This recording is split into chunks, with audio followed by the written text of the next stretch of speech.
Welcome to TruPowur, home of the most powerful marketing tools, training, and technology on planet Earth. Get ready to earn, enjoy, and experience more than you ever dreamed was possible.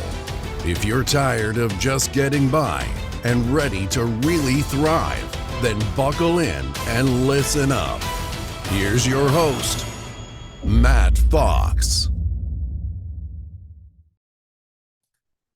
Hello and welcome to TruPowur Academy. And today's training session, we're excited to have you here because today we're diving into a powerful topic, the winner's mindset. This training is designed to help you think, act, and win like a champion, not only in your business, but in every area of your life.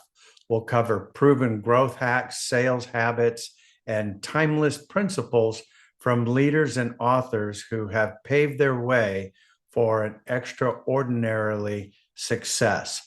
By the end of this session, you'll walk away with strategies that will help you turn challenges into opportunities, stay relentlessly committed to your goals, build winning habits and discipline, and surround yourself with the right people to keep leveling up. So grab your notebook, minimize your distractions, and get ready to sharpen your mindset.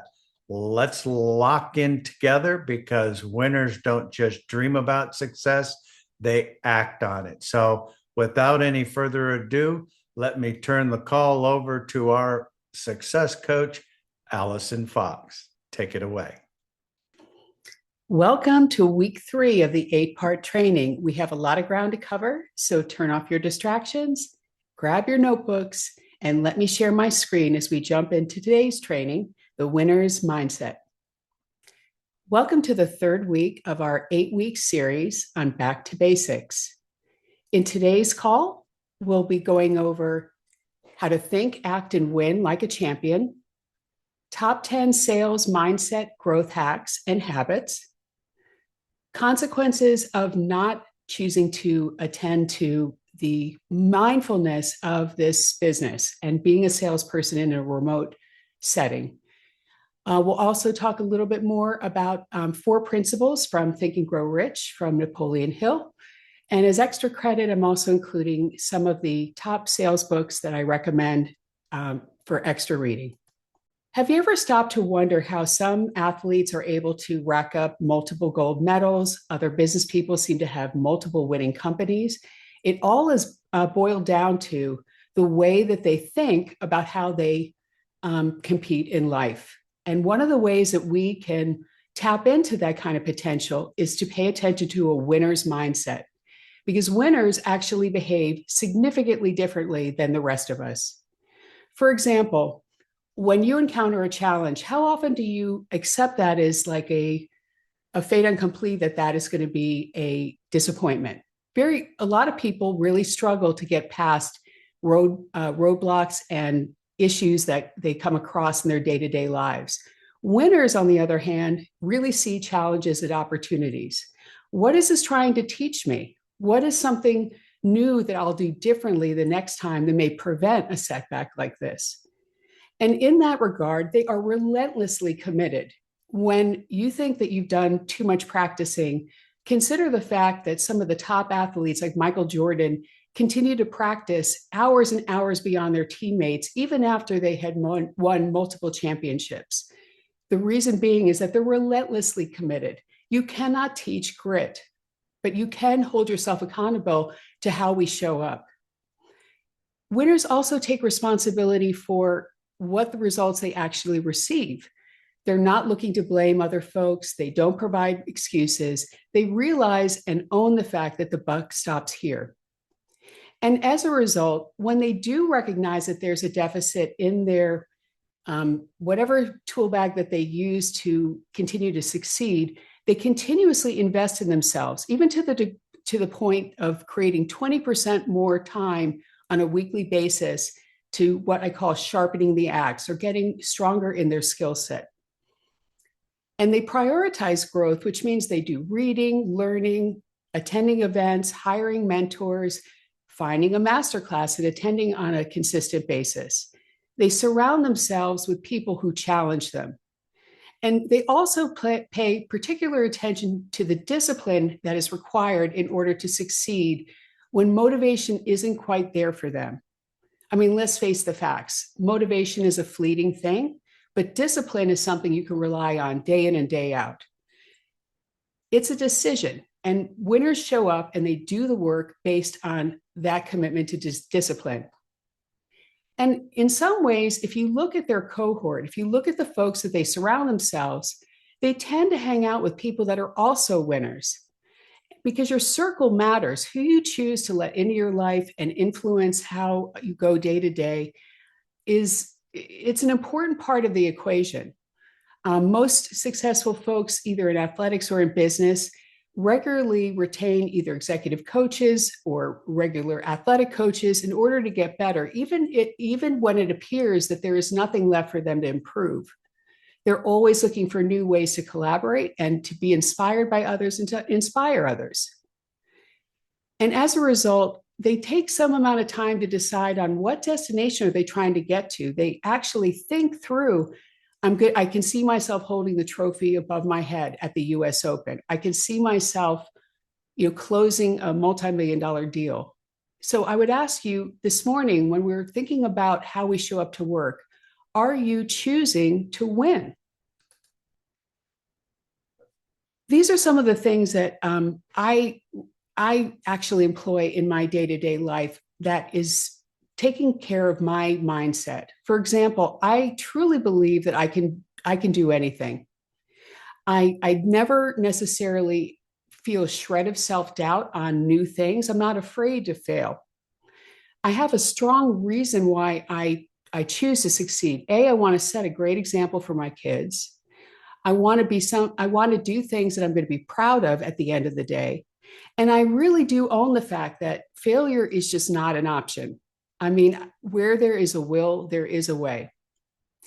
And in some ways, I kind of prioritize mastering my discipline and delaying gratification. So for example, when I am posed with two alternatives, something that I can get immediately that is pretty good, and something that is amazing that I have to wait for, 9 times out of 10, I'm going to delay my gratification for the biggest win.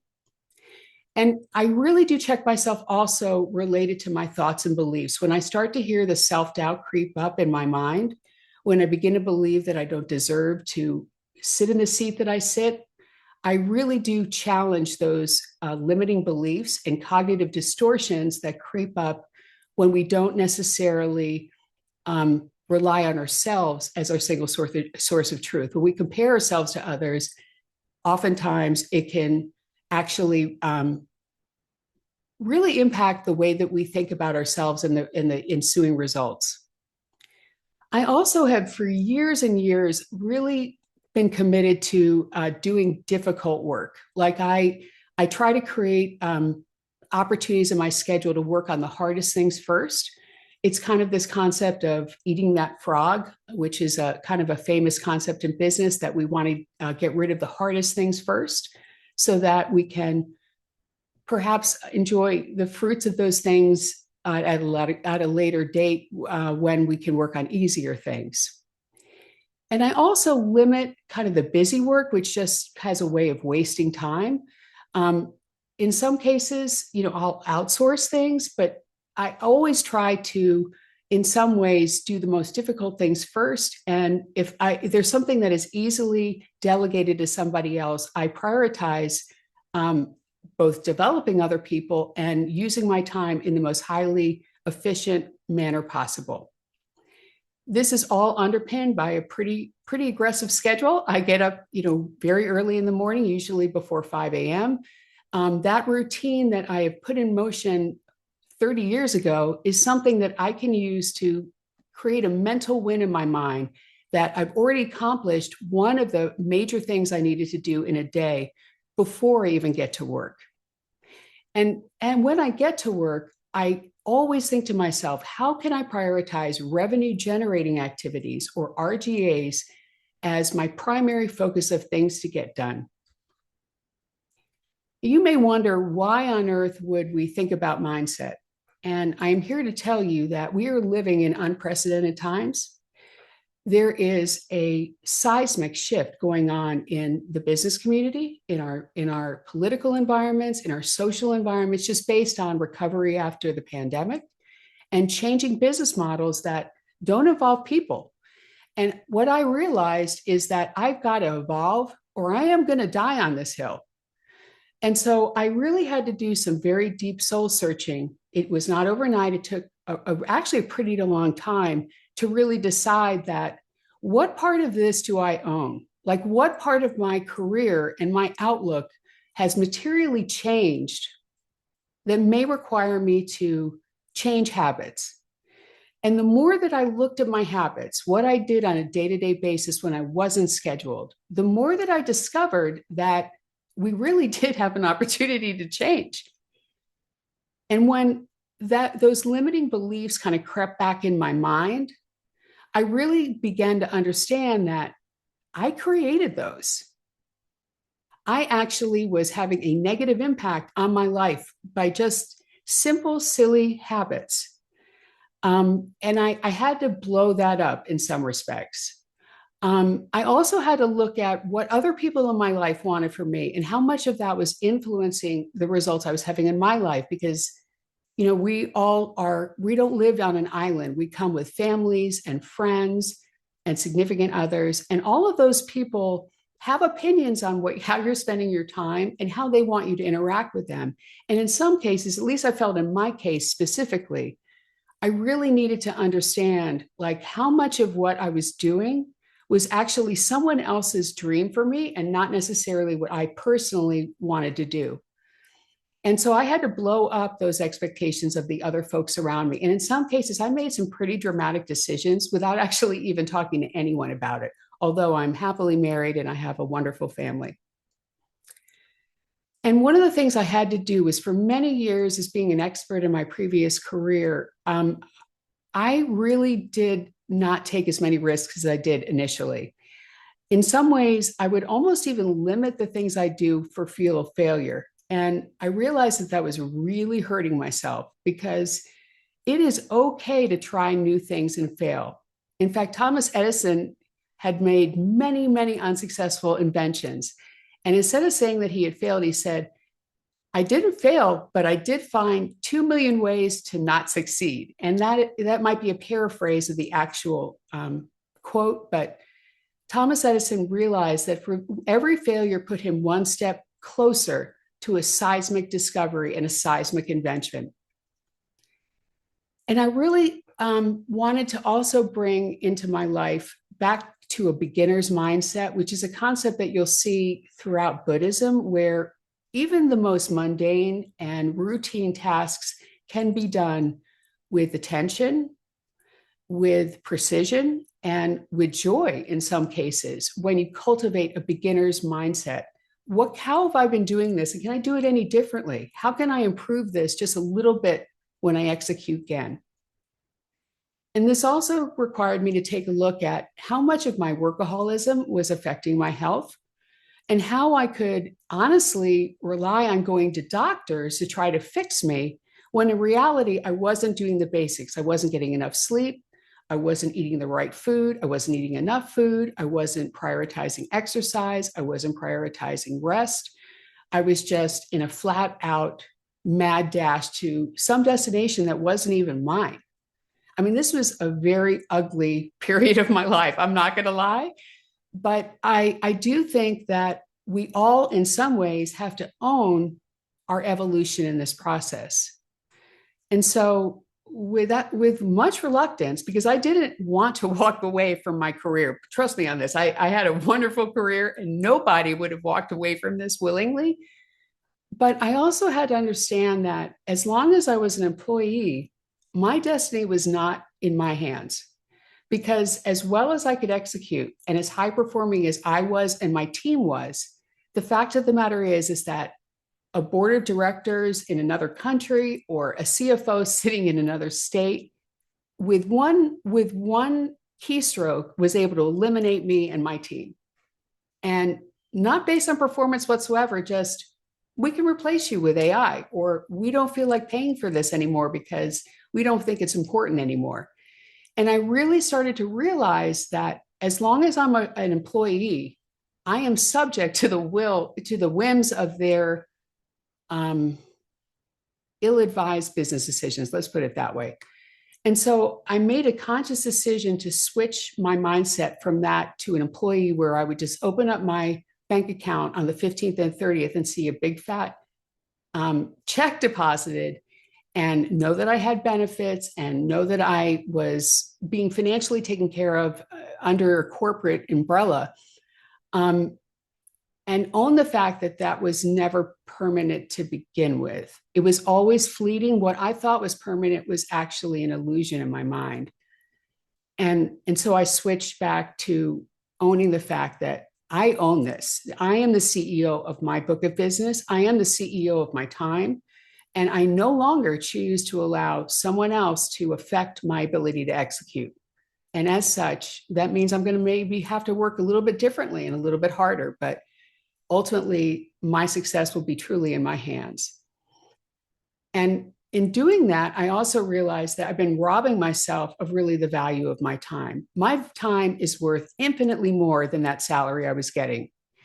And I really do believe that some of the time wasting behaviors that I had was really robbing myself of true rest and relaxation and being enriched by my career.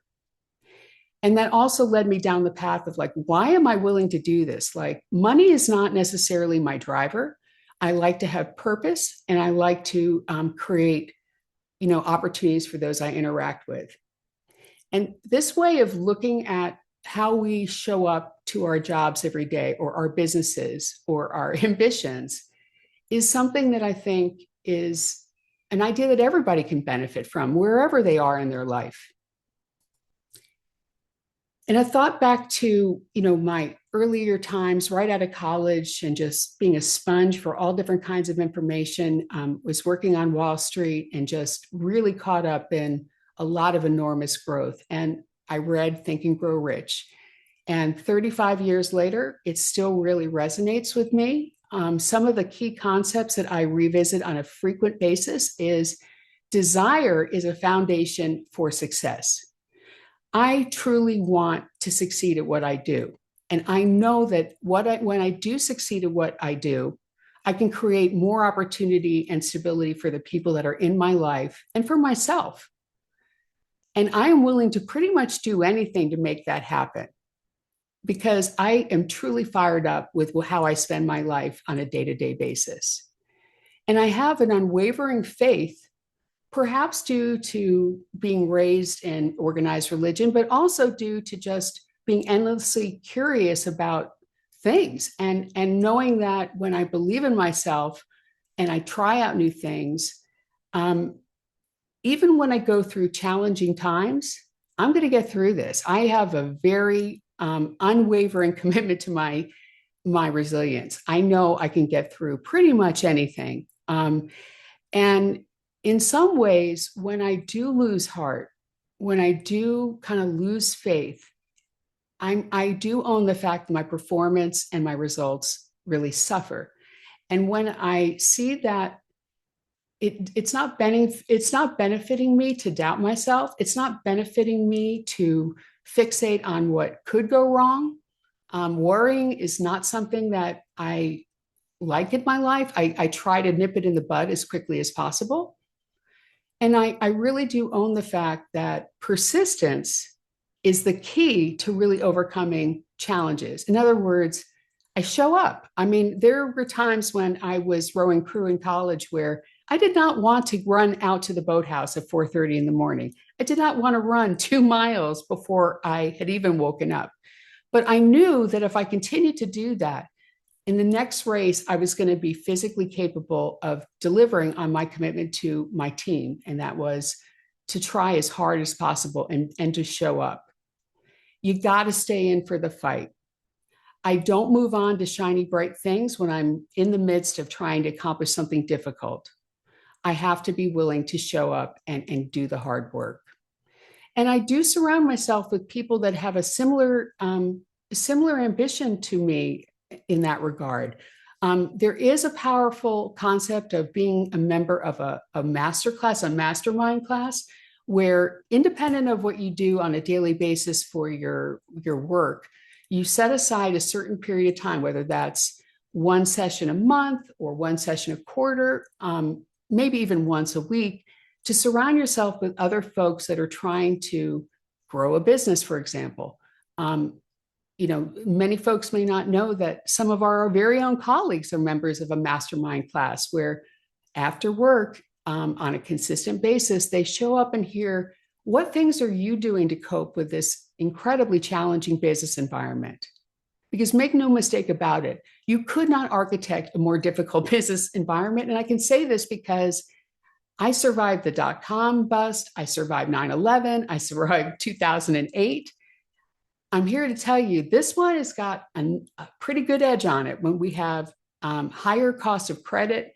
We have additional tariffs. We have inflation out of control. We have a disruptive force in the labor markets where we not only have skilled jobs that are being aggressively removed, but they're removing minimum wage jobs or those that were filled by different kinds of workers in our markets. So make no mistake about this. This is not like anything I've seen before, and it's nothing like you've seen before. So if you think that going into this with a lackadaisical approach or a tepid attitude is going to help you succeed in this, you are sadly mistaken. Because if you are not your cheerleader right now and the cheerleader for your team, bad things are going to happen, because this is not a market for the faint at heart. Now, the great news is, in what we actually do on a daily basis, we create a lot of value for businesses. So I know that what we are offering is something that will materially change the businesses who we work with. And I have an unwavering commitment to that concept. And today I'm going to ask you, how much of this are you willing to do? How much of this are you willing to look at your habits? Do you really need a second cup of coffee before you get out of bed? Do you really need to skip going to the gym because you just feel a little bit tired? Do you really need to stop and go grab a cup of coffee when you're only 15 calls away from hitting your call goal during a specific session? I mean, how many of these habits, and let me tell you something, a little habit adds up over time. You think it doesn't count much, the types of things that you do with your habits, add them up. Even take a habit tracker and take a hard look at the way that your time is being spent, because my time is extremely valuable. And in my mind, when I did decide to play a video game, when I did decide to read a book, when I did decide to walk the dog, I knew that when I did that, the value I was going to get from that experience was worth me taking time out of my day, generating new sources of revenue to enjoy my life that way. And that also puts another spin on it. Like, when you do things for leisure, do you really own the gratitude for being able to do them? I guess the moral of this story is that an unexamined life is not necessarily what you need to be doing. Because if you really stop to think about what role you and I play in our lives and the habits that we do and the things that really prevent us from talking to customers, getting, an advanced degree, getting a new license, whatever it is professionally and personally that you're trying to achieve, why haven't you done it? I'm curious. When we think about setting up a remote business, a lot of this is going to be an inside job. Okay. There's not going to be necessarily a person there to force you to do anything. In fact, I'm not going to force you. If you don't want to do this and you're happy where you are, God bless you, go for it. But I can tell you that I wasn't happy in the situation I found myself in. I didn't necessarily bring it on, but I was there and I was affected. And I really didn't like the way that it worked. I mean, it was not a great experience to know that I'd spent 18 years raising a child for her to go to engineering school. And because some CFO in another country decided to eliminate me and my team, I may not be able to, put up the tuition. And I thought to myself, shame on them, but shame on me. I put them in control of my life. It's not really their fault that they just decided I'm no longer an interest to them. It's my fault that I put them in that position. And when I own that, things even got a little bit more compassionate on my side to myself, because I didn't deserve to have that happen to me. And although I did learn a lot of lessons from it, the biggest takeaway that I took from it was maybe it's time for something new. So when you think about these things, think about what part of this process do you own? And do you give any thought to how you're going to do this? And some of the folks that are listening, I've started working with you, helping you refine your ability to get more revenue generating activities. And I have heard some interesting reasons why we're not able to put in the hard work. And I'm not going to necessarily call you on the rug for that, but I am going to ask you to call yourself on the rug and ask yourself, how much of this is self-inflicted? How much of this could be handled with an alternative? Like, how can we do what we thought that we were going to do, even if it meant we did 80% of the effort or 50% of the effort because we're injured or tired or whatever? But I do think that this mindset is something to think about. Even when people attend meetings, if you show up late, if you show up without a notebook, if you show up dressed like you're going to go to the beach, understand that that's going to be reflected in some ways in the way that you respond to calls to action, and how seriously you'll be thought of when you talk to the CEO or the CFO of a larger commercial enterprise who is looking for you for power advice on how to handle their power needs. And they don't even know if they would buy a phone from you, let alone, do $100,000 transaction. And I do know that there are generations now that say, it really doesn't matter what you look like or how you show up, because, that's just the way, you have to meet me where I am and do whatever. I really do wonder about that. I really do. I really wonder if you're leaving something on the table by not analyzing all aspects of your life. So I'll leave you this thought before we break for the day. There's lots of ways to spend our time. There are things that will make us better, and there are things that will just keep us where we are, and there are things that are going to definitely harm us. So where are you in a winner's mindset? Are you choosing to win? Are you choosing to do whatever it takes? Because I can tell you, I am doing whatever it takes.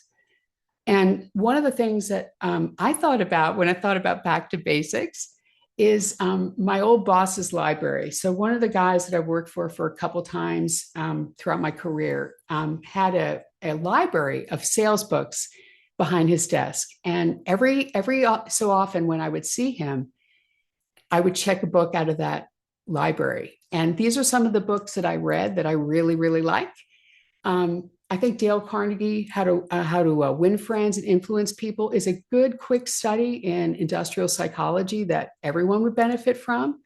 I'm not saying necessarily you have to be the most likable guy on the planet, but you do need to be aware of how you interact with folks may affect your results. I am a diehard challenger salesperson. Between spin selling and challenger sale, that was really the second generation of my sales training. Highly recommend. I still employ spin selling. I can tell you that I haven't quite yet figured out how to make it work within the power industry, but I will. And I will always rely on Brian Tracy for the psychology of selling. And understand that when we approach selling as actually a win-win solution versus taking advantage of somebody or closing somebody for money, selling is a human effort. I can remember when my kids were super young and they wanted to get something, they would put on their salesman hats. They didn't know they were doing it, but they were. And in some ways, the way that we think about sales can also influence how our tone of voice. Are you one of those guys? I've heard 5 times this week, I heard someone saying, yeah, that job, I felt like I sounded like a salesperson. I thought that the pitch made me sound like I was trying to pull something over on somebody.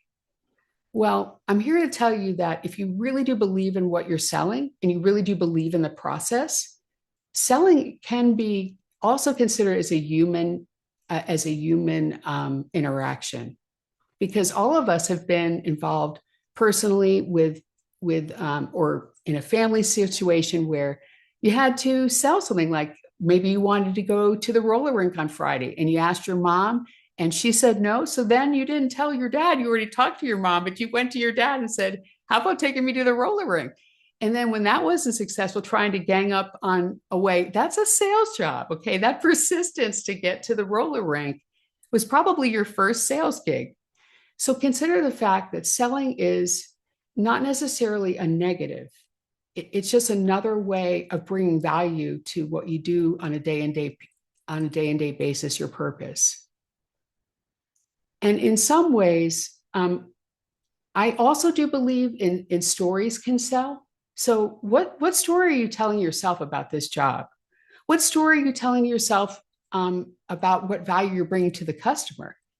What story are you sharing with the customer so that they can have the ability to grasp what it is that we do? Because some people really do learn by parables. And stories are a lot easier to remember than a sales pitch.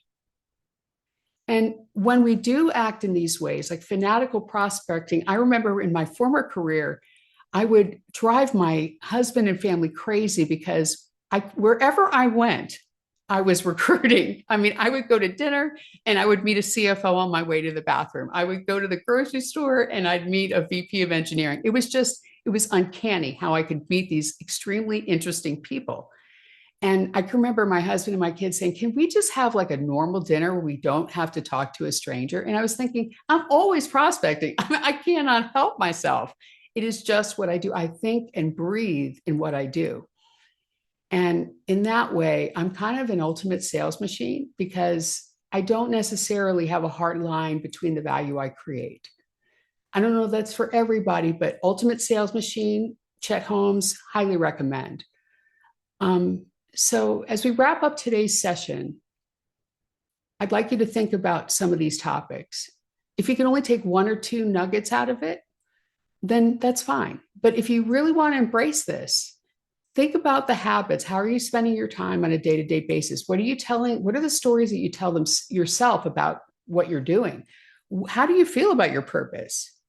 How do you think you make the customers feel when you call them? Do you think that your attitude has anything to do with the way that your voice sounds on the phone? Because it does. And if you don't think that, try putting a mirror in front of yourself and getting in the dialer and making 50 calls, watching yourself smile and then not watching yourself. Because how you feel is going to be reflected in your communication style as well. Ask yourself, how many times a day do I really act like a champion? Am I at all thinking about what I'm going to do in order to take things to the next level? Am I committed to growth? Am I beginning to realize that if I do not evolve, I will die on that hill? Because if what you're doing is exactly the same that you were doing last year or 5 years ago, this is not the same environment. And if you're struggling to come up with motivation or the reasons for your why, maybe you need to take a look at putting different information in there. Maybe you do a little extra reading. Maybe you go back to some basics like Think and Grow Rich. Maybe you just own the fact that thoughts are things. Because whatever you think that you are experiencing it. I thank each and every one of you for being on the call today. There's a lot of different ways to get a hold of me. Send me an email, give me a call, or request a one-on-one session with me in the quick launch menu. Thank you for being on the call today, and I look forward to seeing you put these lessons into practice. Before we wrap up, let's remember what today's training was all about: adopting a winner's mindset. Champions don't wait for motivation, they practice discipline. They don't make excuses, they take responsibility. The most importantly, they don't go at it alone. They build themselves up by surrounding themselves with other winners. It reminds me of the saying, you are the sum total of the 5 people that you hang out with. So now it's your turn to put these lessons into practice. Take what you've learned today and apply it to your business, your goals, your daily routines. And don't forget, your TruPowur customer success team is here to support you. Thank you for showing up today with commitment. Winners show up, winners invest in themselves, and winners take action. Go out there, act like a champion, and let's keep winning. And don't forget to have fun storming the castle. Bye now.